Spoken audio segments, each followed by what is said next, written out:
bilen ibadet edip bolýar. Mal bilen ibadet näme bolýar? Allah Taalaň haýsy bir buyurandagyny malla jary etdiň, şu Hudaý Teala ne şu ibadet bolýar. Damak çalmaklyk Allah'dan şirin. Damak çalmak Allah ve Teala ne fesalli li rabbika wenhar dipdir. Öz Hudaýyň için namaz kıy, öz Hudaýyň için damak çaldypdyr. Pes damak çalmak näme Hudaý için bolmaly? Falana hacdan gelipdir, ýene birdak gelipdir, agay falany gelipdir, ewne goýun öldürsen, tente oşan ibadet edip duran ýaryslar. Ve nedru ibadetini, şimdi bir ibadet başla, zebih bir ibadet. Tamam? Şu zebih etmek bir ibadet, şu dine Hudaýdan şirin bolmaly. Tem mimanyň gelýär, mimanyň tilap öýüňden 2 tane goýun öldürür. Hiç irat yok. Mimanyň gelýär diýip, şoň tilap diýip, şu mimanyň goýun öldürsen, zebih şonullamadan şirin bolupdy da, şu taýda nawul billahi mimanyň ibadeti bolýar.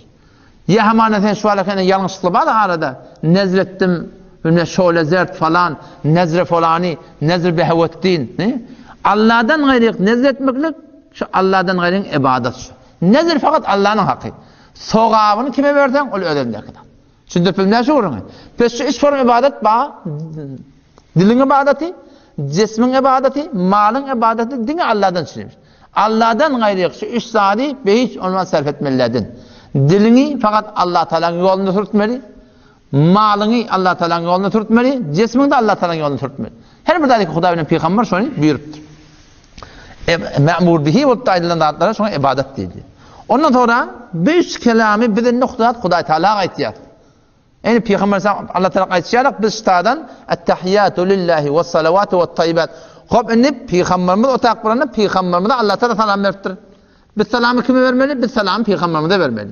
Odam şu oturan yerden Esselamu aleyke. Salam olsun sana. Eyyühen nebiyyü ey Peygamber ve rahmetullahi Allah'ın rahmeti ve berekatü ve bereket sana bolsun deyip şu oturan yerden Peygamber sana salavatı veriyor. Nereye karşı? Mekke'ye karşı. O Peygamber sana salavatı Esselamu aleyke diyende Peygamber sana önünde değil. Peygamber mübarek kabrına yatıyor. O Peygamber sana mübarek kabrına diri yatıyor. Şundan salavat salam iyi verilenine yakınca kabrımın yanına gelip salam verdiğine ödüm eşyanettir Peygamberimiz. Daştan salavat salamı verdi, ferişteler yetiştiriyor diye. Peki Esselamu Aleyke diyende na'udhu billahi bir etikat yok ki Peygamber ruhu memnunda hazır nazır olsun. Belki Peygamber mübarek kabrına cesedi ruh şu ta'da, o şu ta'da mübarek hakkında şu ta'dan eltiliyor sonra feriştelerin üstünden Peygamber'e salavat salam yetiştir diye şu bütün etikadımız olmalı. Ondan sonra Esselamu Aleyne salam olsun bize ve ala ibadillah salihin Allah Teala'nın salih bendelerine her kimi ki salih otaşı salam şoňa barjak. Sonra eşhedü en la ilahe illallah. Şayetçilik berýän men. Nämek? La ilahe illallah ki Allah'dan başga ilah yok. Ve eşhedü enne şayetçilik berýän men ki enne Muhammeden Muhammed sallallahu abduhu Allah'ın bendesi ve resulü şoňun peygamberi. Peygamber sallallahu ummatyndan bir korkan adynyň biri nämemişdik? Şu peygamberçilik dereceden şoň goýan galdyramasyn diýip korkupdyr. Bilýän? Bennelik dereceden goýan galdyramasyn diýip korkupdyr. En hemen İsa aleyhisselam'ın hakkında gomrah bolupdyrlar, ne kadarlar düşman tutupdyrlar. Felemma hassa İsa minhumul kufr. Şu kadar kofrları hak ettiler ki İsa'yı öldürecek bolupdyrlar. Ne kadar da İsa'dan kavga edip barsa nawza Hudaýdan oğullyk görüpdyrlar.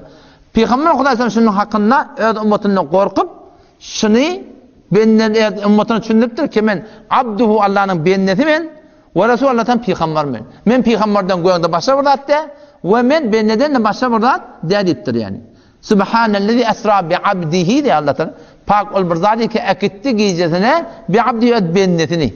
Peygamber Allah Teala'nın benneti ondan yani bir hop bendegiye kadar qadir ba'daz Huda buzurg toy cümle muhtasar.